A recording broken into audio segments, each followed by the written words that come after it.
यो हो बहसको साथमा नेपाल टेलिकमको 4G नै पर्फेक्ट छ। नेपाल टेलिकम राष्ट्रको सञ्चार। गरिमा विकास बैंक, एक्सेस टु ऑल। गर्वैदेखि बलियो भूगर्भ सिमेन्ट। कामना सेवा विकास बैंक, प्रगतिको आधार कामना सेवासँगको कारोबार। Vinayak Siddha college, committed for quality education. Medanta Ayurveda health home.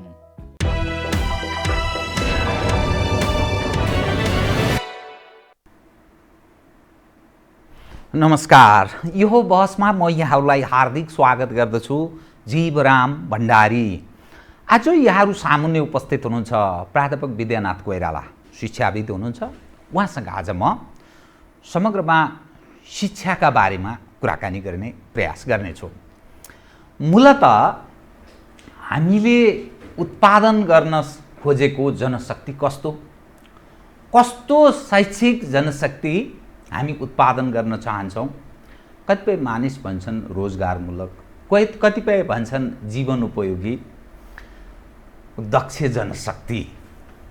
हामी कहाँ जुन खालको जनशक्ति उत्पादन भएको छ, कस्तो जनशक्ति हामीले उत्पादन गरेका छौँ भन्ने नमुनाको रूपमा हेर्दा हाम्रो देशमा कस्ता मानिसहरूको जगजगी छ, कस्ता मानिसहरू सबै क्षेत्रमा पकड जमाएर बसेका छन् र यो देशका पछिल्लो युवा पुस्ता होनहार भन्ने जो भाषा हामी प्रयोग गर्छौँ, त्यो जनशक्ति झन्डै 70 लाखको हाराहारीमा किन पलाइन्छ। लाउरे शिक्षा भन्न पनि थालिएको छ, अर्थात् लाउरे भनेको बन्दुक समात्न जाने भन्न खोजेको होइन, लाहुर जाने, विदेश जाने। कोही गल्फ कन्ट्री जान्छन्, कोही युरोप जान्छन्, कोही अमेरिका, कोही अस्ट्रेलिया।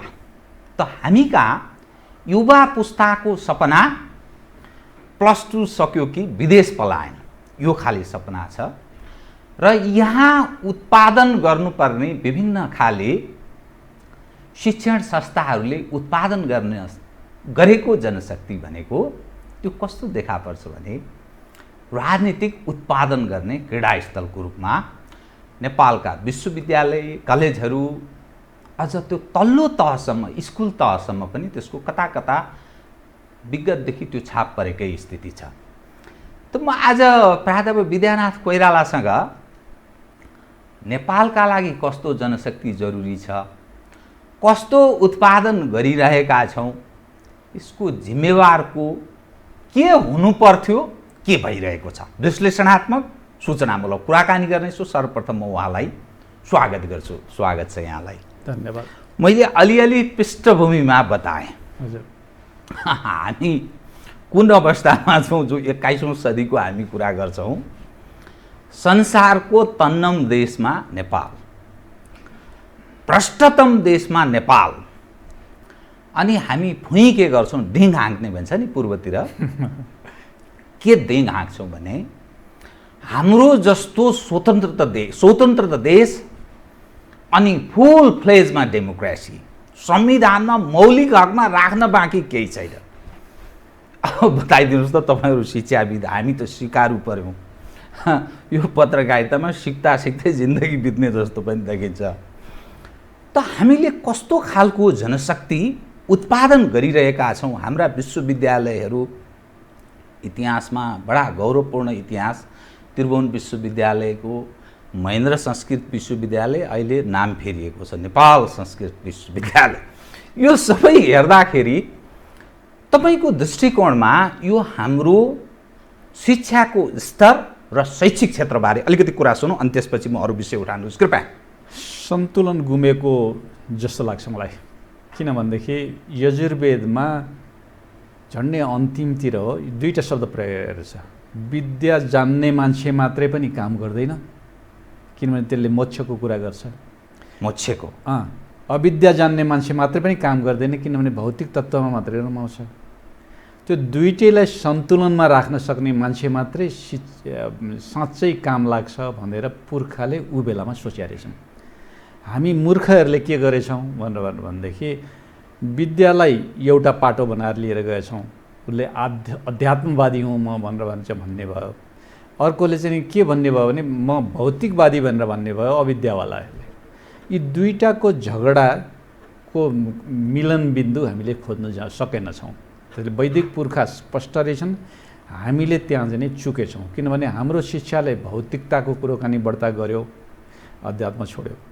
अध्यात्मको कुरोकानी गर्नेले भौतिकता छोडे, दुईटैको सन्तुलन गुम्यो। संयोजन मिलाएर लैजान सक्नुपर्छ। यो कहाँदेखि बिग्रियो? जो हाम्रो पूर्वजहरूको इतिहास पढ्ने त हो, यसो सुन्ने पढ्ने, त्यो हेर्दाखेरि बडा गौरवमय देखा पर्छ। हाम्रा पूर्वजहरू ऋषिमुनि, यो क्षेत्र त जप तप स्थल, त्यो पूर्वजहरूको त्यस्तो गौरव गाथा हामी सुन्छौँ, पढ्छौँ, विभिन्न हिसाबले व्यक्त पनि गर्छौँ। कहाँनिर चुक्यो? अब कुन बेलादेखि यो हाम्रो मुलुक सापेक्ष, मुलुकलाई सुहाउँदो खालको शिक्षा जरुरी थियो र कहाँबाट हामी चुक्न थाल्यौँ भन्ने अर्थ लाग्छ। जङ्गबहादुरदेखि चुक्यो। मैले जङ्गबहादुरलाई किन भने अङ्ग्रेजी शिक्षा राखेकै जङ्गबहादुरले। त्यहाँ चुक्ने परिवेश कसरी भयो भने पश्चिमाको हुबहु नक्कल उनले ल्याए। उनको त्यो बेलायत यात्राले केही प्रभाव पारे त हो? हजुर, हाम्रो पन्ना तिनले जोड्ने किसिमको हिसाब जानेनन्। त्यो कुरोलाई निरन्तरता दिने चाहिँ एउटा तबका भएर गयो, जो तबकामा कथित आधुनिकतावादी भनेर भन्ने चिन्तक मान्छेहरूको जमात थियो। साम्यवादी साथीहरूको झन् भौतिकवाद नै सबभन्दा ठिक हो भनेर भन्ने किसिमको दुर्बुद्धि थियो। मैले दुर्बुद्धि भन्ने शब्द प्रयोग गरेँ, दुर्बुद्धि नै थियो। यो दुईटै कुराकानीको जोड घटाउले के भइदियो भने पश्चिमाको नक्कलमा हामी फस्नु पर्यो। हाम्रो पना गयो। हाम्रो पैतृक सम्पदा, चाहे त्यो बुद्धको चिन्तन होस्, चाहे चाहिँ किराँतको चिन्तन होस्, चाहे चाहिँ हिन्दूको चिन्तन होस्, यो चिन्तनभित्र भएका कुराकानीलाई जोड्ने कला भएन। अनि त्यो बिगार्ने मान्छेमध्ये म पनि हो। म किन हुँ भनेर भनेदेखि विश्वविद्यालयमा हामीले त्यस्ता कुराहरूलाई ध्यान दिएनौँ। किनभने हामीले अन्तर्राष्ट्रिय जगतसँग मिलाउने कुरा गऱ्यौँ, आफ्नो जगतसँग छुट्यो। त्यो छुट्ने किसिमको कुरो भने कहाँनिर जोड्ने भन्ने किसिमको कुरो शिक्षकलाई अभिमुखीकरण गर्ने किसिमको संस्कार भएन। अघि राजनीतिक कुराकानी भन्नुभयो, राजनीतिज्ञहरूको बुद्धि चाहिँ कस्तो भयो भन्दाखेरि दलीयतामा आग्रहमा मात्रै भयो। उनका दृष्टिकोण जुन हुन् ती दृष्टिकोण मात्रै काफी भए। उनले रोजगारीमूलक शिक्षा यति मात्रै बुझे, जबकि पुर्खाले के भनेको थियो भने अविद्या हो है मित्र, रोजगारीलाई मात्रै हामीले ध्यान दियौँ भने अविद्या हो, पेट भर्ने मात्रै हो। त्यसले चाहिँ के गर्ने मनलाई गुजारामुखी गर्दैन, गुजारामुखी हो अथवा चाहिँ उत्पादनमुखी होला, जे मुखी भए पनि। तर त्यसले चाहिँ के गर्दैन भने प्रवृत्तिसँग मात्रै टाँस्छ है। हाम्रा पुर्खाले निवृत्तिसँग टाँस्ने पनि किसिमको चिन्तन गरेका थिए। अब यो कुरोकानीलाई हामीले बुझ्न सकेनौँ। हाम्रा त्यो योजना बनाउने योजनाकारहरूले, नीति निर्माताहरूले त्यो कुरोकानी बुझेनन् र हामीलाई पनि के भने यो कि त्योमा गएर चाहिँ फस्यो। मलाई लाग्छ त्यहाँनिर गएर टुक्रिया हो। त्यो दक्ष जनशक्ति भनेर भन्छौँ नि हामी, जुन त्यो दक्ष जनशक्ति भनेको के, कसलाई दक्ष भन्ने, दक्षताको अर्थ त्यो आधुनिक शिक्षासँग जोडेर हेर्दा जुन खाले हामी कहाँ शिक्षा प्राप्त गर्छन्, जो नयाँ पुस्ताको, म अहिलेको पुस्ताको कुरा गरिरहेको छु, ती विदेश जान्छन्। तिनका एजुकेसनलाई त्यहाँ महत्त्व दिँदैन। अनि फेरि हामी जिरोबाट प्रारम्भ गर्नु पर्दो रहेछ। त्यो मेडिकल शिक्षा, उच्च शिक्षा प्राप्त गरेर गएका विद्यार्थीहरूको पनि गुनासो, युरोप अमेरिकातिर गएको त्यही छ, अरूको पनि त्यही छ। अनि यो धरती, यही धरतीबाट विगतमा त्यो उत्पादित जनशक्तिले संसारलाई फेरि त्यो एउटा सन्देश दिने प्रयास पनि गरेका छ। यो भने के बताइदिनुहोस् त। बडो ठिक ल्याउनु भयो। अब प्लेटोको कुरोकानी हेरौँ। प्लेटोले के गरे भनेर भनेदेखि यो व्यावसायिक शिक्षा त चाहिने रहेछ पेट भर्नलाई, तर त्यसलाई पैसो धेरै त लाग्दो रहेछ। प्लेटोले त्यो बेलामा चिन्तन गरे, धेरै लाग्यो हुनाले अब के गर्ने भन्दाखेरि त्यसलाई चाहिँ संस्कारसँग संस्थागत गर्नुपर्छ भन्ने चिन्तन ल्याए। संस्कारसँग संस्थागत भने दुईटा शब्द। त्यो संस्कारसँग संस्थागत गर्नुपर्छ भनेर भन्ने किसिमको कुरो कहाँनिर हुँदो रहेछ भने हाम्रा पुर्खासँग हुँदो रहेछ। फेरि हाम्रा पुर्खाले सुनुवारलाई ल तिमीले चाहिँ डोका डालाको कुराकानी गर, दलितलाई तिमी चाहिँ फलानुको काम गर, बाहुनलाई फलानु गर, उसलाई त्यो गर भनेपछि यो जुन वर्णाश्रम प्रणाली छ स्किलको आधारमा त्यो प्रणालीसँग लगेर जोडे। अब हाम्रो बेइमानी कहाँनिर भयो भनेर भन्दै त्यो वर्णाश्रम भनेर भनेको त प्रवृत्तिसँग हुनुपर्ने हो। हामीले चाहिँ नि जन्मसँग लगेर टाँसिदियौँ, त्यो त्यहाँनिर बेइमानी भयो। त्यो बेइमानीले गर्दाखेरि के भयो भन्दै एक थरी चाहिँ नि सम्मानित, अर्को थरी चाहिँ बोल्नेहरू गफाडीहरू सम्मानित, गर्नेहरू हेला, त्यो किसिमको हिसाबमा गएर फस्यौँ। अब गर्ने कुराकानी के थियो, प्लेटोको भाषा र हाम्रो भाषालाई जोड्ने किसिमको ठाउँबाट सोचौँ र अनि चाहिँ युवाहरूलाई लगेर जोडौँ। हाम्रो सम्पत्ति के रहेछ भन्दाखेरि दलितहरूको सिप वा जनजातिको सिप अथवा अरूहरूको सिप, त्यो कुल सिपलाई एकचोटि विसा गरेर त्यसलाई चाहिँ नि आधुनिकीकरण र उद्यमीकरण गरेर पाठ्यक्रमसँग जोड्ने वा त्यो किसिमको प्रक्रिया गरिदियो भने केटाकेटीले के गर्थे, विद्यार्थीहरूले के गर्थे भने त्यो सिप त जन्मसाथ नै सिकेर आउँथे। नभयो भने पनि के हुन्थ्यो भने हाम्रा आरनहरू चाहिँ नि यो उद्यमका क्षेत्रहरू भन्थे वा हाम्रो आरनहरू चाहिँ नि सिक्ने ठाउँ हुन्थ्यो, त्यो चाहिँ ज्यासल वा के भन्नु ल्याब हुन्थ्यो भन्नुहोस् न, अहिले वैज्ञानिक भाषामा ल्याब हुन्थ्यो भनौँ। त्यो किसिमको प्रक्रिया गरिदिएको भए ल्याबमा जाँदाखेरि चाहिँ त्यो ल्याबको मालिकलाई त सम्मान गर्न थाल्थ्यो नि त विद्यार्थीले। त्यो किसिमको प्रक्रिया गरिदिएको भए चाहिँ हाम्रो निम्ति के हुने रहेछ भने हामी सबै चिज उत्पादन गर्न सक्ने रहेछौँ। अनि त्यो उत्पादित मान्छे भनेको त्यो जनशक्ति हुन्थ्यो। जस्तो थैली उत्पादन गर्नुपर्ने होला कि अब जुत्ता उत्पादन गर्नुपर्ने होला कि अथवा फलानु केही उत्पादन गर्नुपर्ने होला वा डोका डाला उत्पादन गर्नुपर्ला होला, यो किसिमको प्रक्रिया गरेको भए त्यसले नवीनता पनि दिने रहेछ, आधुनिकता पनि दिने रहेछ, पेट भर्ने कुरा पनि रहेछ र त्यसैसँग गएर चाहिँ पुर्खाको भाषामा विद्या जोड्न पनि पाउने सम्भावना रहेछ। यो कुराकानीमा हामी चुक्यौँ। मलाई लाग्छ यो नचुक्ने हो भने अझै ठाउँ छ, गर्न सक्ने ठाउँ छ भन्ने देख्छु मैले। अब यो शिक्षाको कुरा गर्दा संस्कार भन्ने यहाँले भाषा प्रयोग गर्नुभयो। संस्कार, परम्परा, मूल्य, मान्यता अनि हाम्रा के आदर्श पक्षहरूको हामी कुरा गर्छौँ। शिक्षाको फेरि कुरा गर्दा 21औं सदी सुहाउँदो व्यवहारिक जीवन उपयोगी शिक्षा भनेर एडभोकेसी, खास गरी हामी कहाँ यो कथित अगुवा छन् नि, ती व्यक्तिहरू बारम्बार त्यो कुरा भन्छन्। स्वयं आफै त पढाएको छैन, ऊ ती कुरा बोल्छ। अनि जुन खालको हामी शिक्षा प्रवाह गरिरहेछौँ, यो खास गरी म अलिक पछिल्लै पुस्ताको परेँ। 40 सालमा मैले क्याम्पस देखेको, त्योभन्दा अगाडिको कुरा गर्दा स्कुल त पढियो नै। तर मैले स्कुल पढ्दाखेरि यो खालको राजनीतिक जुन व्यक्तिहरूको उत्पादन गर्ने जुन क्रीडास्थलको रूपमा विकास भएको छ, त्यो मेरो स्कुलमा त्यो खालको थिएन। तर बिस्तार अहिले अलि छुटेको जस्तो देखा पर्छ। तर हामी कहाँ त्यो शैक्षिक स्थलहरू त्यो सम्पूर्ण ढङ्गले प्राध्यापक पनि त्यही चरित्रको छ, पढ्ने विद्यार्थी पनि त्यही चरित्रको छ। अनि फेरि हामी एडभोकेसी, त्यो संस्कार जुन भाषा यहाँले व्यक्त गर्नुभयो, परम्परा, मूल्य, मान्यता, आदर्श पक्षको कुरा गर्छौँ। अनि जीवन उपयोगी शिक्षा 21औं सदी सुहाउँदो शिक्षा भनेर भन्छ। यो यसको अलिकति स्पष्ट पारिदिनुहोस् त। कमसेकम त्यो शिक्षा क्षेत्रमा नीति नियम बनाउने, लागू गराउने ती मानिसहरूको पनि केही न केही त ए बाबा मस्तिष्कमा घुसोस् भन्ने दृष्टिकोणका साथ मात्रै मैले विषय उठान गरेँ। 21औं शताब्दीको शिक्षा भने पश्चिमाहरूले कसरी बुझे भनेदेखि विषयवस्तुको जानकारी होइन, विषयवस्तुको जानकारीलाई उनीहरूले अब शिक्षा नै भन्न छोडे। त्यो भनेको सूचना हो। सूचना भनेको र शिक्षा भनेको भिन्न हो, किनभने सूचना त अब प्रविधिले दिन थाल्यो, कम्प्युटरले दिन थाल्यो, मोबाइलले दिन थाल्यो, माने सबै चिजबाट भयो।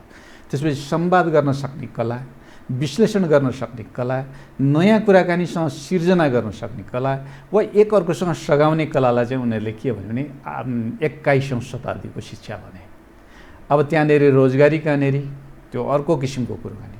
रोजगारी भनेर भनेको सर्जक दिमाग रोजगारी हो, सर्जक दिमाग रोजगारी हो। त्यो भनेको के हो भने हामीसँग बनेको कुटो कोदालो, त्यो कुटो कोदालोको चिन्तन ऋग्वेदमा भेटिने चिन्तन हो, नभए नि अथर्ववेदमा फेला पार्ने विषयवस्तु हो।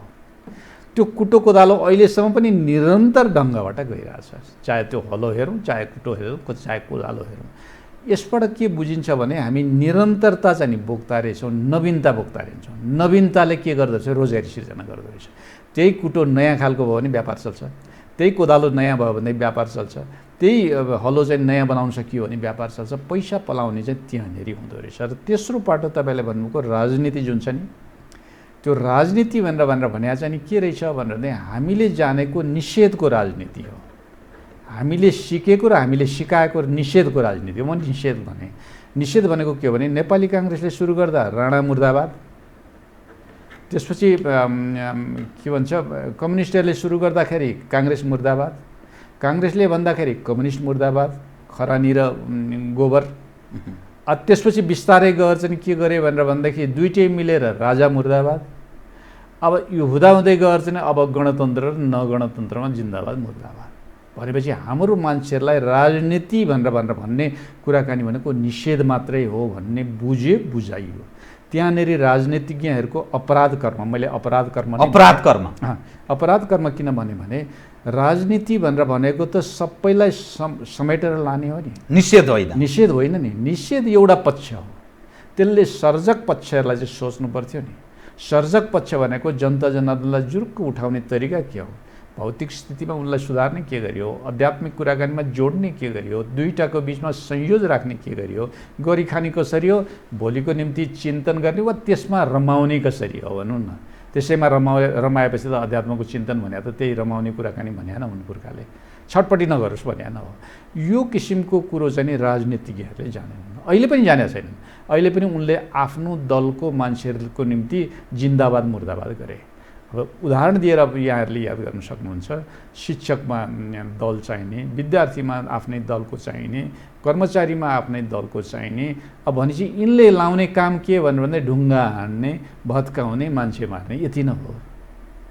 सिर्जना गर्नको निम्ति ल है नि साथी हो भनेर भन्न सक्ने हैसियत भएको राजनीतिज्ञहरू यो देशमा छैन, अहिलेसम्म छैन।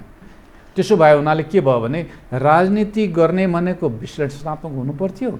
उनीहरू के भयो भन्दाखेरि त एउटा पक्षलाई चाहिँ बोकेर हिँड्ने हुन्छ नि भलबाडी, त्यो जुन पक्ष छ मेरो पार्टी मेरो गौरवशाली भनेर भनेको छ त्यसैमा चाहिँ गएर गर्ने, यो खालको मान्छे बनाइयो, भेडो जस्तो बनाइयो भनौँ न।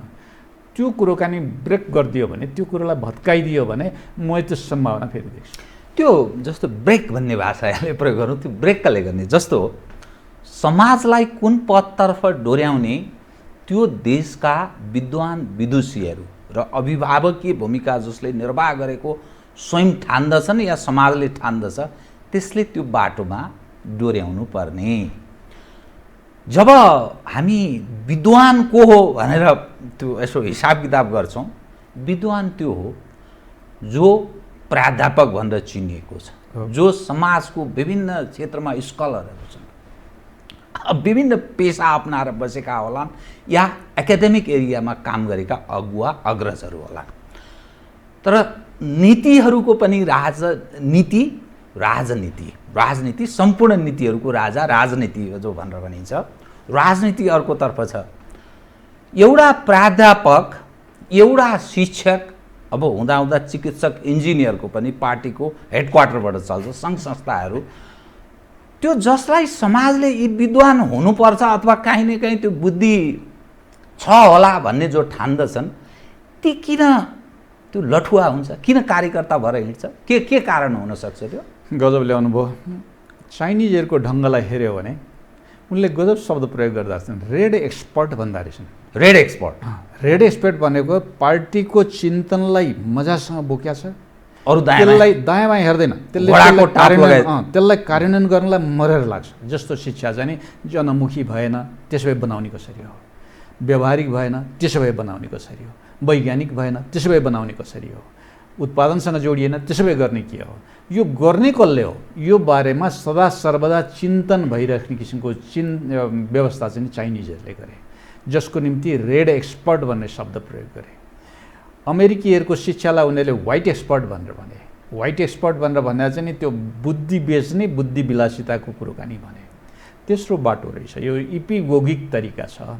इपिगोगिक तरिका भनेर भनेको के भने यसले के गर्छ भन्दै जमिनको कुरो ल्याउने, आधुनिक कुरा जोड्ने, दुईटालाई जोडेर चाहिँ तेस्रो बनाउने, त्यो भनेको नवीनता हो। एक किसिमको हिसाबले वर्णशङ्कर हो भनौस् न, हाम्रा चलन चल्तीका भाषामा वर्णशङ्कर हो। त्यो वर्णशङ्करीय चिन्तन चाहिँ प्राज्ञिकहरूसँग भएन, किनभने प्राज्ञिकहरूको समस्या कहाँनिर भयो भने दलीय भयो भने सुविधा पाइने भयो, त्यो राजदूत बन्ने हो कि अथवा चाहिँ कुनै पदमा बस्न पाइने हो कि मोटर चढ्न पाइने हो कि त्यो लोभमा गएर चाहिँ हाम्रो प्राज्ञिक वर्ग फस्यो, एउटा त्यहाँनिर फस्यो वा फसाइयो। डाक्टर बाबुराम भट्टराईको भाषामा भन्ने हो भने प्राज्ञिक भन्ने नै पछि लाग्छन् के गर्ने त भनेर भन्नुहुन्थ्यो। उहाँले भनेको कुरामा म सहमत छु, किनभने प्राज्ञिकहरूको दलालीगिरी त्यो जुन स्थिति भयो त्यो स्थितिले गर्दाखेरि प्राज्ञको सम्मान आएन। न त्यो रेड एक्सपर्ट भयो, न त्यो व्हाइट एक्सपर्ट भयो, न इपिगोगिक भयो, न दुईटालाई चाहिँ जोड्ने किसिमको कला उसले जान्यो। अब सम्भावना कहाँनिर खोज्ने हो भनेपछि तिनै थरी मान्छेहरूलाई राखौँ न, राखेर बसौँ र त्यसपछि संवाद गरौँ। तपाईँले भन्नुभएको यो बडो ठिक हो, यो काङ्ग्रेसले भने ठिक हो, यो कम्युनिस्टले भने ठिक हो, यो जनता समाजवादीले भने ठिक हो, यो राप्रपाले भने ठिक हो, यो चन्दवादीले भने ठिक हो। यी बहु ठिकहरूमध्ये कुन चाहिँ साँच्चै अहिले गर्न सक्ने तत्कालका ठिक, कुन चाहिँ भोलिको गर्न सक्ने को निम्ति ठिक, कुनै चाहिँ सुदूर पश्चिम के अरे उसमा भविष्यमा गर्न सक्ने किसिमको ठिक भनेर निकालौँ न। त्यति निकाल्ने बित्तिकै त के भने प्राज्ञिकहरूको विचार मन्थन पनि हुन्छ। अब त्यो गर्ने भनेको राजनीति गर्ने मान्छेहरूले हो। अब हाम्रो निम्ति पीडा के भयो भनेर भन्दाखेरि हामी त अराजक प्राणीमध्येका हौँ। प्राज्ञिक दुनियाँ भने त अराजक प्राणीहरू, त्यसले त आफ्नो विचार भन्छ जेसुकै होस्, मतलब राख्दैन। तर त्यसलाई सम्हाल्ने भनेर त राज्य सञ्चालन गर्ने हो। राज्य सञ्चालनले के गरिदिए भए हुन्थ्यो भन्दै यी बहुथरी विचारहरू चाहिँ लिएर समसामयिक कुराहरूमा संवाद गरिदिए भए हुन्थ्यो। अब हामीसँग संवाद छैन, न राजनीतिमा, न अर्थनीतिमा, न समाजनीतिमा, न शिक्षामा, न स्वास्थ्यमा, केहीमा पनि छैन। छैन भने उदाहरण भन्छु, अहिले चाहिँ तपाईँको यो कोरोनाको बेलामा डाक्टर भोला रिजाल जस्ता मान्छेहरूले आयुर्वेदिक प्रयोग गरेर चाहिँ स्वस्थ भए। तर उनी जस्ता मान्छेहरूलाई जोड जम्मा पारेर आयुर्वेदका वा प्राकृतिक चिकित्साका मान्छेहरूलाई जोडेर तपाईको कतिसम्म चाहिँ नि तपाईँको कुरा पत्याउने, कतिसम्म तपाईँको कुरो कानी पत्याउने, कुन बेला तपाईँ आउने भनेर भन्न चाहिँ जनता जनार्दनलाई सिकाउनु पर्दैन? मूर्ख्याइको हद हो नि यो त। असंयोजनकारी राजनीतिक दलहरूको चिन्तन हो नि त। शिक्षामा पनि त्यही दशा हो, स्वास्थ्यमा पनि त्यही हो, कृषिमा पनि त्यही हो, वनमा पनि त्यही हो, सबै त्यही हो। जब कृषिमा भनौँ, उदाहरण भनौँ, कृषिमा हेऱ्यो भनेदेखि गुजरामुखी खेती भनेको बेकार हो, नचाहिने कुराकानी बोल्न पाइन्छ? गुजरामुखी खेतीले नेपाली बाँच्यो, कोरोनाको बेलामा पनि बाँच्यो, बन्द हडतालको बेलामा पनि बाँच्यो, नाकाबन्दीमा पनि बाँच्यो। त्यत्रो बचाउने प्रणालीलाई नाइ भन्नुहुन्छ? गुजरामुखीलाई कसरी जीवन के अरे उत्पादनसँग जोड्ने अथवा त्यो गुजराबाट बचेका कुराकानीको ग्यारेन्टी गर्ने के? बजारमुखी जान चाहने मान्छेलाई बजार र गुजरामुखीको बिचमा सम्बन्ध के? यो तरिका गरे हुन्छ नि। इजरायल उदाहरण छ, खोजेर ल्याउने हो क्या। त्यसो भइसकेपछि यो बाटोमा गयो भने संयोजनकारी भूमिका पनि खेल्छ, प्राज्ञिक दुनियाँको उपयोग पनि हुन्छ, राजनीतिले गर्नुपर्ने भनेर भनेको त्यो। मैले अलिकति पृष्ठभूमिमा पनि बताएको थिएँ, नेपाल सर्वाधिक भ्रष्टहरूको देशको सूचीमा सूचीकृत भएको छ। त्यो मैले भनेको होइन, त्यो इन्टरनेसनल रिकग्नाइज संस्थाहरूले त्यो सार्वजनिक रूपमा व्यक्त गरेको। उसले क्षेत्रसहित भन्छ सर्वाधिक भ्रष्ट राजनीतिक वृत्त छ। त्यसपछि यो विभिन्न प्रशासनिक संयन्त्र त्यस्तै छ, न्यायिक क्षेत्र त्यस्तै छ, अनि हुँदा त्यो निजी क्षेत्रलाई पनि उसले जोड्छ। यो एज अ होलमा हेर्दा भ्रष्टहरूको यो सञ्जालको रूपमा यो देश विकास भएको छ। यहाँले जुन ढङ्गले प्रस्तुत हुनुभयो, म पनि सिक्दैछु। वास्तवमा तपाईँबाट म सिक्ने प्रयास गर्दैछु। त जुन अवस्थामा हामी छौँ, काहीँ सुधार हुने त्यस्तो सम्भावना तपाईँ केही देख्नुहुन्छ? किनभने पकड छ राजनीतिक वृत्तको। कस्ता चरित्रका मानिसहरूले देशमा पकड जमाएका छन्, त्यो धेरै मेरो मुखबाट व्यक्त गर्नु त्यति सान्दर्भिक नहुन सक्छ। कस्ता प्रशासनिक मानिसहरू पकड जमाउन गए, उदाहरणीय कुनै त्यस्तो मानिस त बाबा देखियोस्। त्यो पनि न्यायिक क्षेत्र कुन अवस्थामा छ, सुरक्षा संयन्त्रको कुन अवस्था छ, नेपालमा कस्ता मानिसहरूको क्रीडास्थल बनेको छ, र जनशक्ति हामी कुन उत्पादन गरिरहेछौँ, कहाँ पलायन भइरहेको छ। 3 करोड पपुलेसनमा 70 लाख विदेशमा छ भनेपछि यो हकीकत। यो समग्रमा हेर्दा काहीँ सुधारको तपाईँ सम्भावना केही देख्नुहुन्छ? देख्छु। कसरी सम्भव? मैले सुधारको सम्भावना के दिने, बिगारको अवस्था कहाँनेरि भयो, अब त्यसपछि सुधार कहाँनेरि हो भनेर खोज्न पाइन्छ कि? बिगारको खोज्न पाइन्छ। बिगारको अवस्था कहाँनेरि हो भनेदेखि आफ्नो निहित स्वार्थभन्दा माथि राजनीतिक दलहरू उठेनन्। मैले किन भन्छु भनेर भन्दाखेरि अहिले नै शिक्षाकै कुराकानी गर्यो भने पनि 8 महिनासम्म पढाइ नहुँदाखेरि यो देशका शीर्षस्थ राजनीतिक दलका नेताहरू एक दिन बसेर संवाद गरेनन्। मूर्ख्याइको पनि हद हुन्छ नि, बेइमानीको पनि हद हुन्छ नि। यो त अति नै हो, किनभने तिनका समूहको स्वार्थ जुन छ नि त्यो स्वार्थसँग टाँसे। एउटा मलाई लाग्छ त्यो स्वार्थ एउटा जो व्यक्तिगत स्वार्थ, दोस्रो दलीय स्वार्थ, तेस्रो चाहिँ नि के हो भने त्यो नातीय स्वार्थ भन्ने गर्छु मैले। नातीय स्वार्थ भने नातागोता भनसुन आदि इत्यादिको स्वार्थ, त्यसले चाहिँ राजनीतिलाई पनि काट्छ। त्यो स्वार्थभन्दा माथि उठेर देशीय स्वार्थमा उहाँहरू पुर्याउन सकिएन, किनभने देशको चिन्ता उहाँहरूले गर्नु भएन। म गर्दैनन्, अहिलेसम्म गरेका छन् भन्नेमा लाग्दैन मलाई। न काङ्ग्रेस, न कम्युनिस्ट, न चाहिँ जनता पार्टी, न समाजवादी, जुन वादी भए पनि त्यो वादी त होलान्, माओवादी के वादी, तर नेपालवादी भएर सोचेनन् उनले। एउटा मैले चाहिँ त्यहाँनिर देखेँ। त्यसो भए सोचाउने कसरी त? सम्भावना अर्को छ। सोचाउने कसरी भने बडो राम्रो विचार ल्याउनु हो, तपाईँको विचार असाध्यै ठिक हो, अब के गर्ने? जस्तो निजी विद्यालयको निम्ति भनौँ, निजी विद्यालय दलका सबै दलका मान्छेहरूसँग निजी विद्यालय छ, नाइ भन्नुपर्ने, लाजै मान्नु पर्दैन। उनीहरूले सञ्चालन गरेका छन्, उनीहरूको लगानी छ, अकुत सम्पत्ति त्यही क्षेत्रमा। त्यसो भनेपछि त्यो नौटङ्की जुन गरिरहेछ नि सरकारले, के अरे निजी विद्यालय मुर्दाबाद भनेर आफ्ना जुन कार्यकर्तालाई भनिरहेछ नि, अब भनिदिनु पर्यो कि होइन है, अब यसलाई व्यवस्थापन समस्या हो, किनभने निजी पनि त पैसा हो यो देशको, उपयोग कसरी गर्ने त्यो पो प्रश्न हो।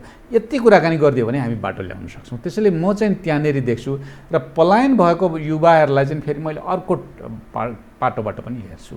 युवा पलायन भनेर भनेको रोजगारीमा मात्रै होइन, त्यो रहरगारीमा पनि हुन्छ। रहरगारी भने के भने सबै फलान त गयो, म किन नजाने, पल्लो गरौँ काइलो गयो, म किन नजाने, यो किसिमको एउटा परिवेश हुन्छ भने अर्को बाबुआमा अलिकति कचकचे छन्। किनभनेदेखि हाम्रो प्रक्रियाले के गर्दो रहेछ भने 14 वर्ष 15 वर्ष 16 वर्षसम्म पढ 15 वर्ष पुगेर 16 वर्ष जब लाग्छ नि, काम गरेर पैसाले पैसा ए बा अहिलेसम्म सिकेकै छैन, चिचिङ गरोस् बिचरा। त्यसले सिक्ने किसिमको कलामा उसलाई हालिएन, त्यहीँ गर्न सकिन्छ भन्ने किसिमको कुराकानीमा उसलाई हालिएन र सम्भावना पनि देखाइएन। मैले सम्भावना नदेखाएको के हो भने राजनीतिक दलका नेताहरूलाई हेर्नुहोस्, कुनै दिन सम्भावनाको कुराकानी गरे यिनले? मधेसमा के सम्भावना छ, पहाडमा के सम्भावना छ, हिमालमा के सम्भावना छ भनेर कुनै दिन संवाद गरेर सुन्नुहुन्छ? सुन्नुहुन्न नि। किन छैन भन्दै सम्भावनाको बारेमा उहाँहरू चिन्तन नै गर्नु। अब चिन्तन नगरेपछि त कहाँबाट बन्छ? अनि सम्भावना देखाइदियो भने त युवाहरूले बाटो के खोज्यो भने एउटा डाँडो भयो, त्यो डाँडो सिँगारेर म पैसा कसरी फलाउँछु, एउटा सम्म मैदान भयो, त्यो मैदानमा म के चाहिँ गरेर पैसा फलाउँछु। भाइ केटाकेटीहरूले त त्यो सर्जक कुराकानी गर्थे नि, म कम्प्युटर चलाउँछु त्यहाँबाट पैसा कसरी फलाउँछु, म चाहिँ नि रेडियो चलाउँछु त्यहाँबाट म कसरी किसिमको गर्छु, वा म टेलिभिजन चलाउँछु कुन टेलिभिजन चलायो भने म पैसाको धेरै कमाउन सक्छु, सोच्न सक्थ्यो नि। यो बारेमा न विश्वविद्यालयमा संवाद हुन्छ, न स्कुलमा संवाद हुन्छ, न राजनीतिक दलका भातृ सङ्गठनहरूमा संवाद हुन्छ, न राजनीतिक दलका माउहरूमा संवाद हुन्छ। अब संवादै नभएपछि त कहाँबाट विचार आउँछ? अनि केटाकेटीले के बुझ्छन्, यहाँ त केही रहन्छ भागौँ भनेर भने भागिहाल्छन्। उता भाग्दाखेरि मजा के आउँछ? बाबुआमाको कचकच गुम, पैसा आफूले दुःख गरेर कमाउँदो रहेछ, पैसा कमाइसकेपछि मोज गर्न पनि जान्दछन्। गएर त रेडियो पनि छ, टेलिभिजन पनि छ। फेरि पश्चिमाहरूको त्यो पुँजीवादी देशहरूको बेइमानी भन्नुहोस् कि तरिका भन्नुहोस्, गजब रहेछ। जाने बित्तिकै तपाईँलाई के चाहियो भनेर चाहिँ सोध्छ, मलाई यो चाहियो ऊ चाहियो, ओके एभ्रिथिङ इज फाइन, टाकटुक पारेर राखिदिन्छ। रेडियो के अरे ऊ त्यहीँ इन्गेज भइरहन्छ। अनि त्यसै त घर चाहियो हुन्छ, ल 30 वर्षमा तैँले तिर्न के छ भयो? 30 वर्षमा घरको तिर्ने भएपछि घर बन्यो, मोटर एकै वर्षमा भइहाल्छ। ल मोटर उधारोमा दियो, उधारोमा दियो, जिन्दैभरि ऋण बोकाइदियो, अब ऋण तिर्नलाई उसले सक्दैन, चुगलाएर बस्यो त्यहाँ। उनका पनि त्यो तरिका छ। त्यो तरिकालाई चाहिँ हाम्रा मान्छेहरूले पनि फकाउँछन्, फेरि जाऊ जाऊ जाऊ जाऊ विदेश जाऊ विदेश जाऊ। अब यो किसिमको कारणले गर्दाखेरि हो पढाइलाई मात्रै विदेशीय भनेर भन्नेमा मेरो पत्यार छैन, किनभने मेरो जानकारीले झन्डै 30% केटाकेटीहरू पढाइको निम्ति गएको देखिन्छ, बाँकी कमाइको निम्ति गएका, गुजारा रमाइलो गुजारा। अनि त्यो राजनीतिक दलका अगुवाहरू दलीय स्वार्थ, दलगत स्वार्थभन्दा माथि उठेनन्, जो यहाँले भन्नुभयो। त सम्पूर्ण मुलुकको ताल चाबी एज अ होल उनका हातमा हुन्छ। ती माथि उठ्दैनन्, समाजका अगुवा यी नै हुन्, नीति निर्माता यी नै हुन्। अनि कहाँबाट सुधार कसले गर्ने? के नयाँ गौतम बुद्धको उदय हुन सक्ने, पृथ्वीनारायण शाहहरू जस्तो, अथवा नयाँ खाले कुनै त्यस्तो सर्जक जसले समाजलाई आमूल परिवर्तन गर्न सकोस्, त्यस्तो जाजोल्यमान प्रतिभा मानिसहरूले के समाजमा पकड जमाउन सक्छ यही रूपमा कि अथवा कसरी सुधार हुन्छ? सक्छ। मैले सक्छ किन भने बिग्रिनेको हद भइसकेपछि त्यहाँ तल बिग्रिने ठाउँ हुँदैन नि। भ्रष्टाचारको हद भइसकेपछि यहाँ भ्रष्टाचार कति हुने हो? होइन त? हर कुरामा, औषधिमा भ्रष्टाचार, पढाइमा भ्रष्टाचार, लेखाइमा भ्रष्टाचार। 8-8 महिनासम्म त्यसै शिक्षकलाई पाल्नु भनेको त्यो शिक्षकले खाएको तलब भ्रष्टाचारै हो नि। त्यसमा नाइ भन्नुपर्ने केही छँदै छैन। जसले गरे उसलाई सम्मान गर्नु पर्यो, जसले गरेनन् ऊ त भ्रष्टाचारै हो। अब यो किसिमको ढङ्गको कुरो तल गइसकेपछि अब सम्भावना कहाँनिर होला भनेर भन्दाखेरि म चाहिँ नि विचार गर्छु, भीष्म पितामहको सोध्छु, विदुरको सोध्छु, वा चाहिँ चाणक्यको सोध्छु, चिन्तन गरेर हेरौँ न एकचोटि। चुनौती त गरिरहेछ नि हामी जस्ता मूर्खहरूले। त्यो चुनौती गरिरहेको कुरोकानीलाई चाहिँ बिस्तारै समाजले बुझ्छ। हो नि वास्तवमा यो त गर्नुपर्ने चिज रहेछ भनेर भने बिस्तारै केही तबकाका मान्छे आउँछन्, त्यसले चाहिँ जबरजस्ती गर्दै जान्छ, हुँदाहुँदै गएर चाहिँ परिवेश बन्दै जान्छ भनेर भन्ने म चाहिँ नि आशावादी छु। शिक्षाको कुरा गर्दा निजी क्षेत्र र सरकारी यो दुईवटा, सामुदायिक पनि होइन, तीन खाले स्कुलहरू, कलेजहरू, विश्वविद्यालयहरूको हामी कुरा गर्दैछौँ। त्यो हाम्रो जुन खाले संविधान हामीले निर्माण गऱ्यौँ, मौलिक हकमा त्यो मानिसका न्यूनतम आधारभूत आवश्यकता, जसलाई बेसिक निड त्यो सबै पुरा गर्ने कुरा त्यो कमिटमेन्ट छ, मौलिक हकमा छ। त्यो चान्सुने खालको कमिटमेन्ट होइन त्यो। तर जुन राजनीतिक अगुवा र भ्रष्ट तत्त्व जसरी त्यो निजी क्षेत्रमा जसरी त्यो शिक्षामा व्यापारीकरणको हामी कुरा गर्छौँ नि, यो कसरी हेर्ने यो विषयलाई बताइदिनुहोस् त। सरकारी अनि निजी क्षेत्रको कुरा अनि सामुदायिक। बडो ठिक ल्याउनु भयो। 2-3टा कुराबाट हेर्नुपर्छ। पहिलो कुरो कानी संविधानविदको भाषाबाट हेरौँ। संविधानविदको भाषा बुझ्यो भनेदेखि त्यसले के बुझ्दो रहेछ भने त्यो प्रोग्रेसिभ रियलाइजेसन हो। भनेपछि भोलि होला, सुदूर भविष्यमा होला भन्ने किसिमको हिसाबबाट गरे हो। त्यो आजको आजै पाइन्छ भनेर भने होइन संविधानविदको भाषामा पनि। भनेपछि मौलिक हक भनेर भनेको त्यो गफ लाउने ठाउँ हो, गर्दै जाने हो त्यतातिर भन्ने चाहिँ बाटो निर्दिष्ट चाहिँ गर्यो यतातर्फ। कानुनविदको भाषाबाट बुझौँ। कानुनविदको भाषाबाट के हो भनेदेखि त्यो त ऐन बनाएर कार्यान्वयन गर्ने हो। भनेपछि ऐन बनाउने भनेको त समसामयिक कुराकानी जोडिन्छ। दोस्रो किसिमको हिसाब हो जहाँ राजनीतिक दलको इच्छा आकाङ्क्षा जोडिन्छ। तेस्रो चाहिँ के हो भने बजारको यथार्थबाट चाहिँ हेरौँ। अब हाम्रो यथार्थ के हो भने निजी क्षेत्र पनि छ, हामीसँग सार्वजनिक क्षेत्र पनि छ, हामीसँग गुठीको क्षेत्र पनि छ, हामीसँग जाने धार्मिक क्षेत्रहरू पनि छन्। किनभने गुम्बा, मदरसा कसैका पैसा लिएको छैनन्। अब यिनलाई के गर्ने भन्ने किसिमको कुराकानी संयोगमा टोटलमा सोच्ने हुन्छ नि, माने कुलमा सोचेर के गर्ने भन्ने किसिमको चिन्तन हाम्रो बनेन। त्यहीँनेरि बनाउनुपर्छ भन्ने। जस्तो निजी मुर्दाबाद एक थरी मान्छेहरू भने, अर्को थरी के गरे जो मुर्दाबाद भने तिनै मान्छेका निजी विद्यालय छन्। अब यो रमाइलो भयो, यो किसिमको हिसाबले बेइमानी भयो भने यो मैले त राजनीतिज्ञहरू बोल्छन् भनेर भन्नु ठान्थेँ। बोली भनेको बोलेको कुराकानीले पोल्छ मान्छेलाई। तर हाम्रो राजनीतिज्ञ बोलेको कुराकानीमा निशोक्रा रहेछ। निशोक्रा भनेपछि त्यसले वास्तै नगर्ने हुन्छ नि। कि त्यो बरबराएको हो कि त्यसले बकबक गरे हो, बोलेको होइन। त्यसले बोलेको कुरा त पुर्याउनु पर्छ नि त। यो किसिमको ढङ्गबाट चिन्तन गराउन सकियो भने यसले के काम गर्छ भन्दाखेरि ल निजीलाई कहाँनिर व्यवस्था गर्ने, साँच्चै कुन क्षेत्रमा लाने। निजी सरकारी यसको उसमा बसौँ, सहरमा बसोस् गरौँ, त्यसो भए सरकारी स्कुल झिक्दिउँ। धार्मिक स्कुलको विद्यार्थीहरू गुम्बामा पढोस्, मदरसामा पढोस्, सरकारी स्कुलको समकक्षी बनाऊ। त्यसपछि गएर चाहिँ यो के भन्छ यो सार्वजनिक विद्यालय, यो विद्यालयमा चाहिँ गरिब निमुखाहरू पढे भनेर भन्ने किसिमको त्यसो होइन। गरिब भने पनि मान्छे हो, उसको पनि बुद्धि छ, उसको अनुभव जुन छ नि जिन्दगी जिएको अनुभव। तिम्रो किताबको अनुभव होला निजीमा पढ्दा, यहाँ त जिन्दगीको अनुभव छ। जिन्दगीको अनुभव र किताबको अनुभव दुईटा जोडौँ। त्यो किसिमको हिसाब गरौँ र यसको र उसको गुणस्तर शैक्षिक सभामा बनाऊँ भन्ने किसिमको प्रक्रिया लाने बित्तिकै त मैले देख्छु के भनेदेखि निजीको पनि ठाउँ हुन्छ, सहकारीको पनि ठाउँ हुन्छ, सार्वजनिकको पनि ठाउँ हुन्छ, धार्मिकको पनि ठाउँ हुन्छ, एक अर्कोसँग मिलाउन सकिन्छ। अब प्रश्न कहाँ आयो भनेर भनेदेखि यो बारेमा हाम्रा दलीय आग्रह पूर्वाग्रह बोकेर मात्रै बस्ने राजनीतिज्ञहरूसँग यो चिन्तन बनेन।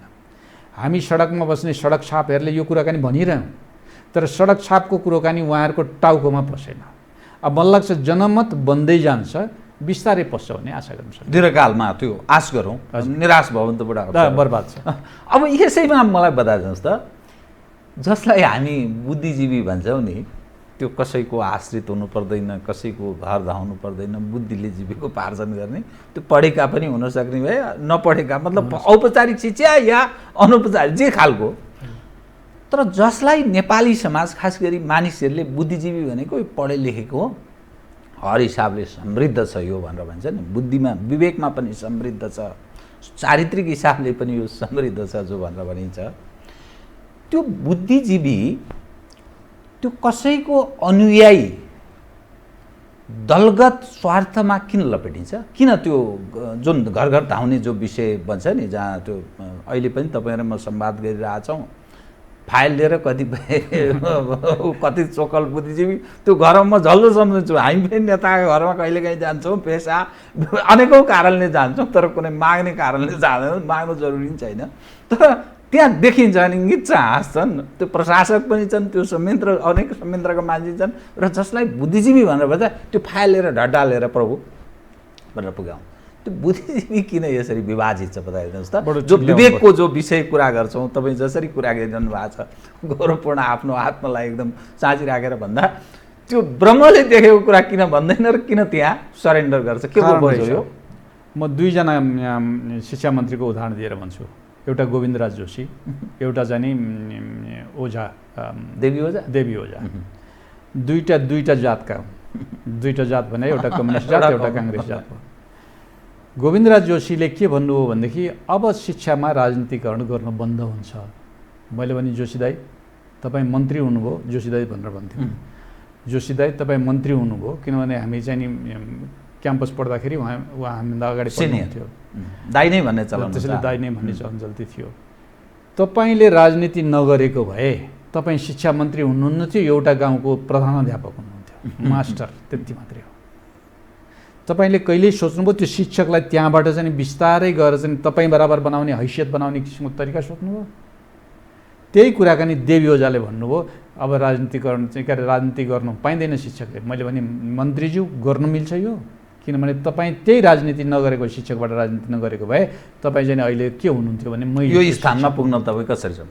त्यसो यो दुईटा उदाहरणबाट के स्पष्ट हुन्छ भनेदेखि हाम्रो मान्छेहरूले पदमा पुगेपछि एउटा कुरा, पदमा तल हुँदाखेरि एउटा कुरा गर्दो रहेछ, एउटा त्यो किसिमको भत्कायो भने सम्भावना छ।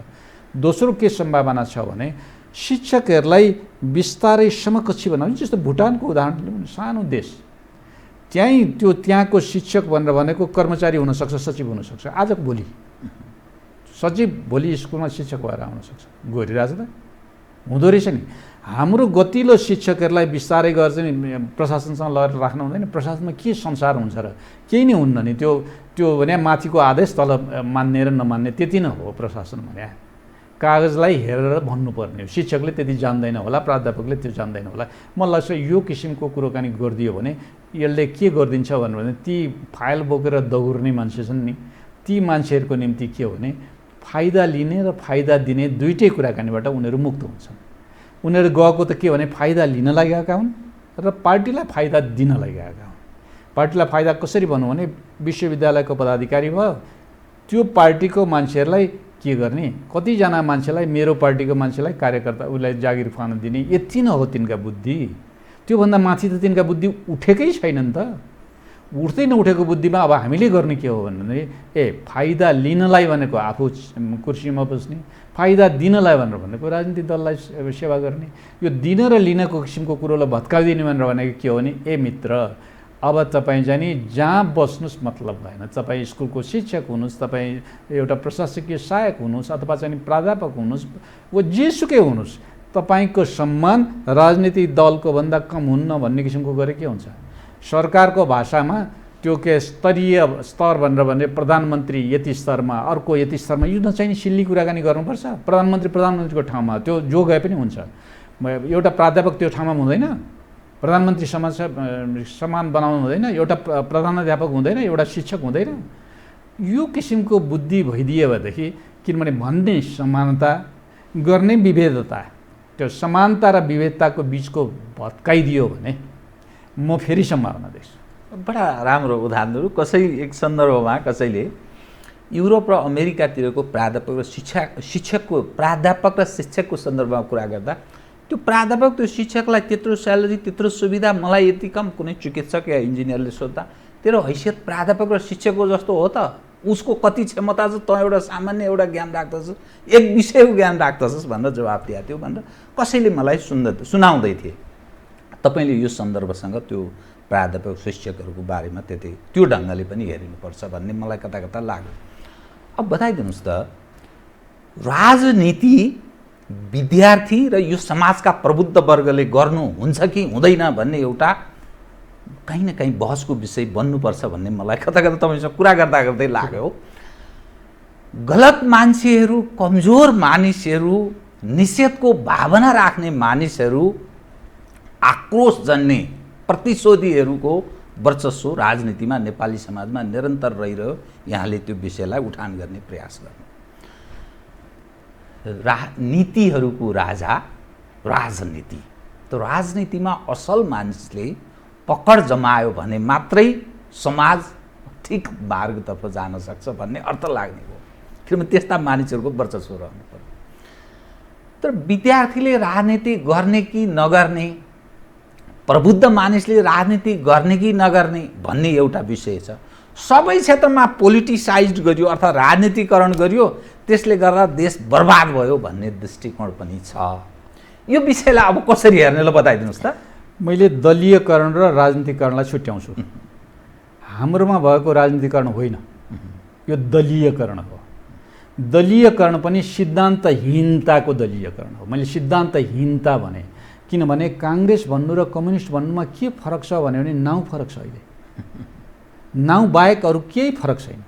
समाजवाद उन्मुख दुईटैले बोल्ने भाषा त्यही हो, समाजवादी भन्ने शब्द त्यही हो, रूपान्तरणकारी भन्ने शब्द त्यही हो। गर्ने कुराकानीमा फरक छ।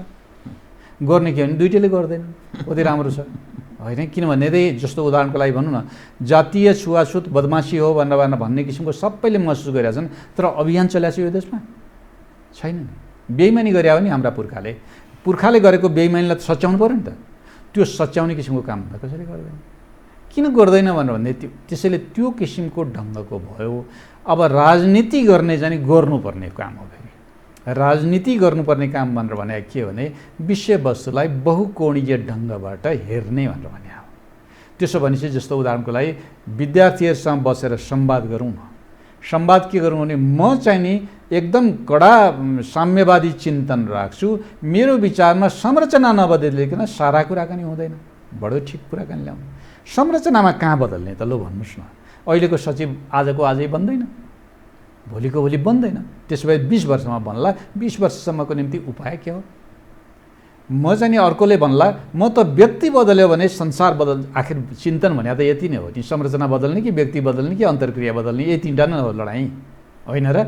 संरचना बदल्ने भनेर भने चाहिँ ल संरचना बदल्ने, आमूल परिवर्तनको लागि संरचना बदल्नुपर्छ।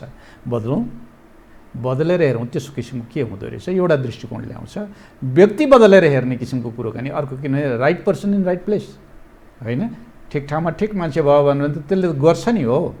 गरेकै छन् उदाहरण, हाम्रो होइन राम्रोको कुरा भन्छ नि, गरेकै छन् उदाहरण। जस्तो बाटो ठुलो बनाउने काममा डाक्टर बाबुराम भट्टराईले भिडेर लाग्नुभयो, ठिक हो, त्यो प्रयास पञ्चायतको बेलामा पनि गरे हो, काङ्ग्रेसको बेलामा पनि गरे हो। तर उहाँको बेलामा गरेकोलाई चाहिँ नि देशैभरि टिपेर लिएर गयो त सलाम ठोक्नु पऱ्यो नि होइन।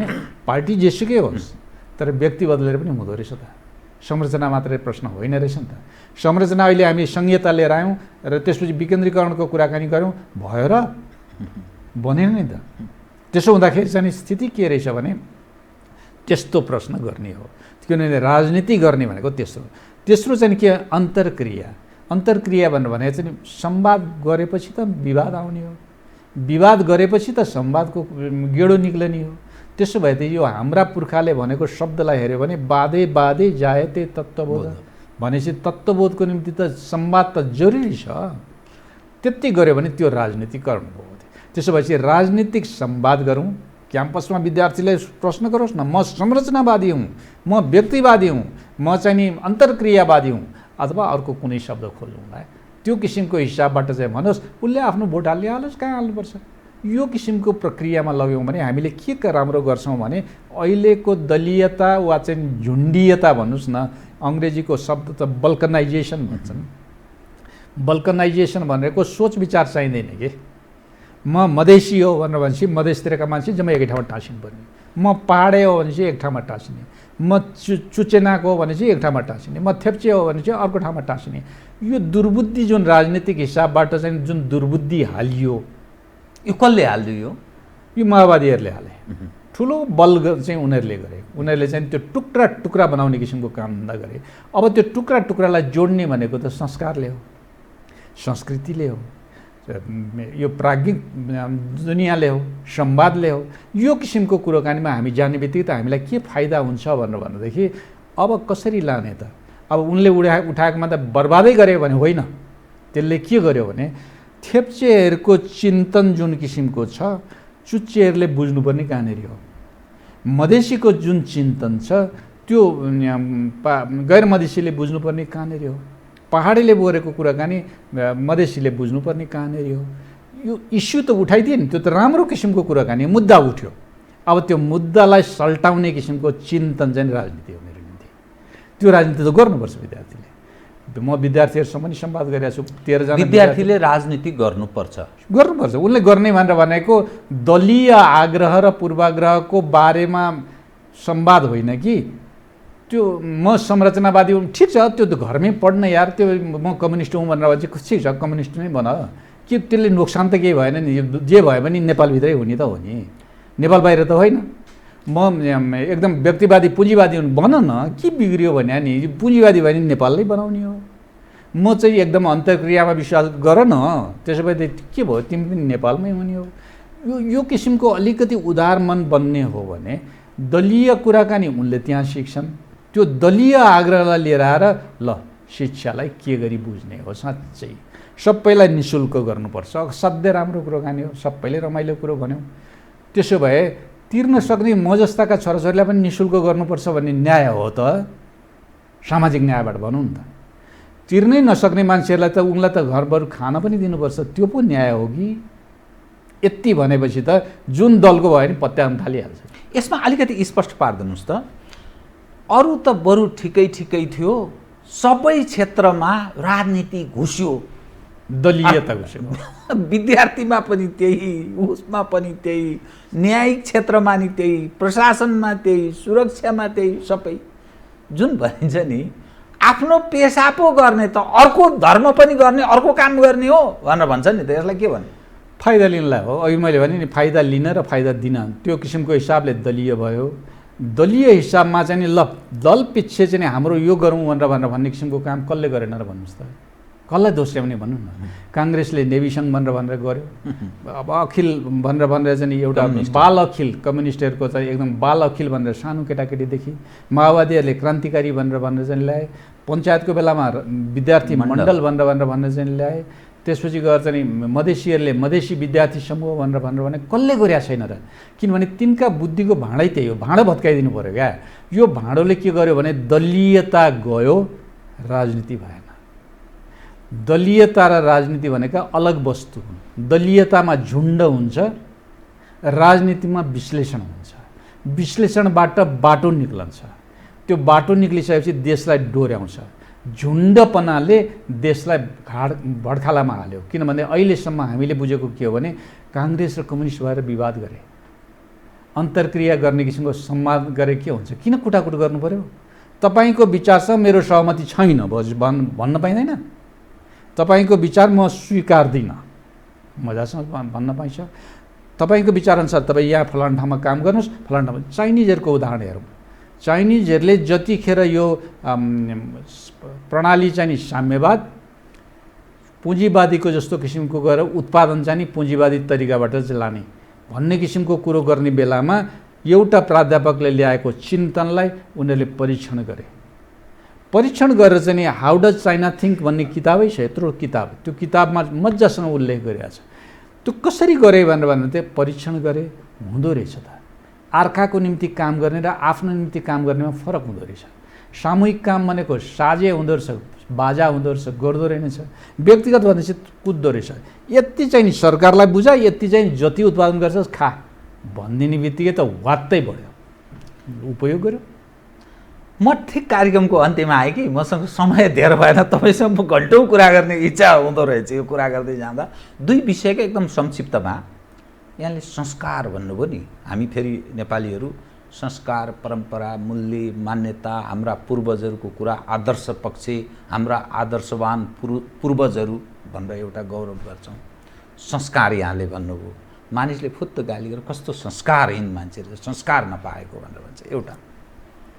दोस्रो, जुन अवस्थामा हामी जकिँदै जाँदैछौँ, जुन अवस्थातर्फ पदार्पण गर्दैछौँ, मानिसको धैर्यताको त्यो एउटा सीमा हुन्छ।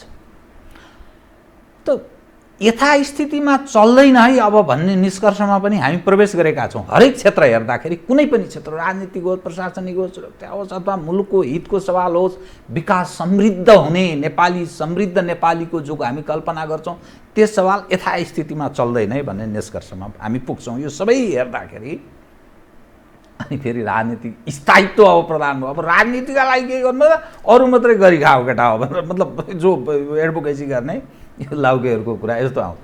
त समग्रमा यो संस्कार भनेको के, हामीमा परिवर्तित हुने र त्यो धैर्यताको हद कुन हदसम्म हुनसक्छ, तत्पश्चात त्यसले तय गर्ने गोहो पहिले हुने भन्छ नि, त्यो पथ के हुनसक्छ?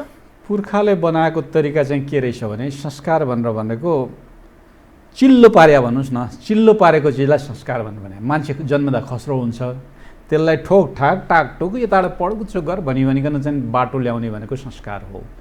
पुर्खाले विश्वासबाट संस्कार बनाए, मैले विश्वासबाट बनाएँ, प्रश्नबाट होइन।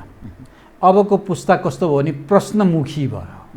बाउलाई मान्नुपर्छ भनेर कसैले भन्यो भने किन, उसले वीर्यदान दिए हुनाले मान्ने हो, आमाले चाहिँ त्यो गर्भभित्र राखे हुनाले मान्ने हो, त्यति काम त अब त मेसिनले गर्छ भाउ, डाक्टर भोला रिजालहरूले गर्न थाले अब भन्ने किसिमको ढङ्गरङ्ग आयो भने त्यो केटाकेटीलाई के भन्ने हो?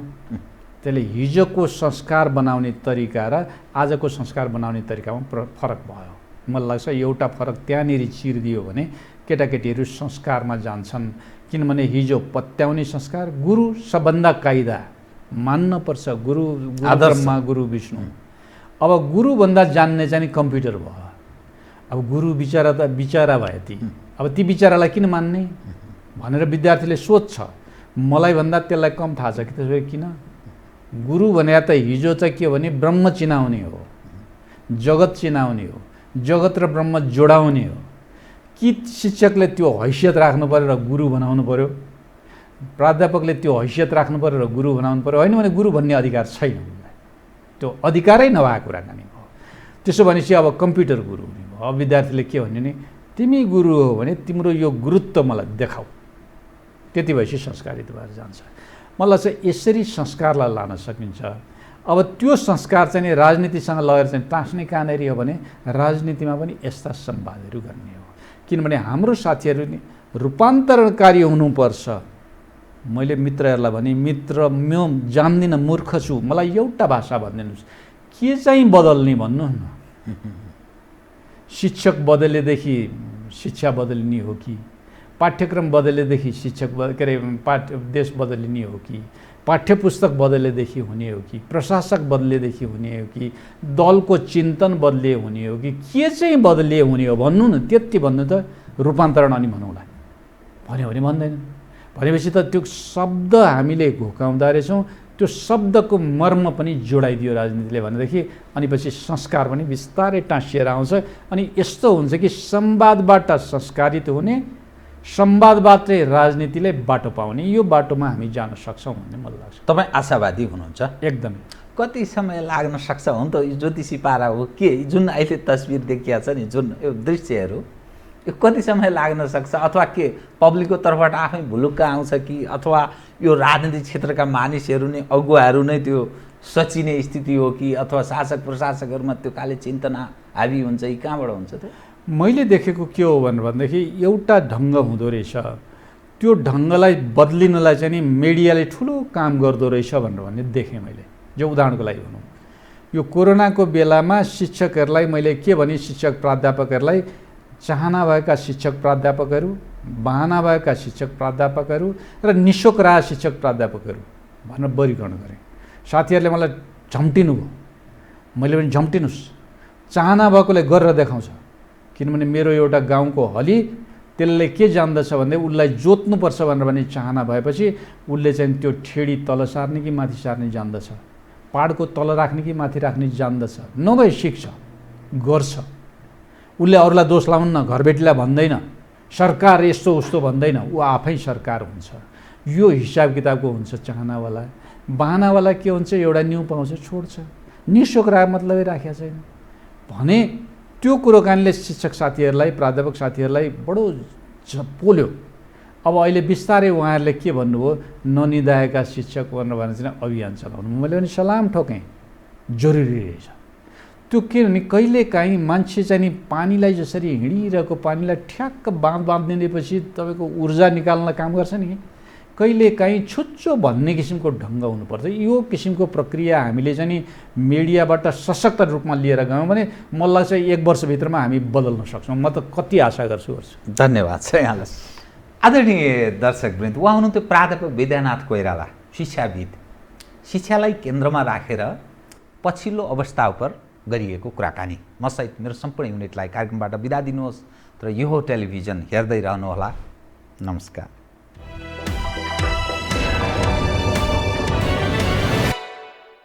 यो हो बहसको साथमा नेपाल टेलिकमको 4G नै पर्फेक्ट छ। नेपाल टेलिकम, राष्ट्रको सञ्चार। गरिमा विकास बैंक, एक्सेस टु ऑल। गर्वैदेखि बलियो भूगर्भ सिमेन्ट। कामना सेवा विकास बैंक, प्रगतिको आधार कामना सेवासँगको कारोबार। Vinayak Siddha College, committed for quality education. Medanta Ayurved Health Home,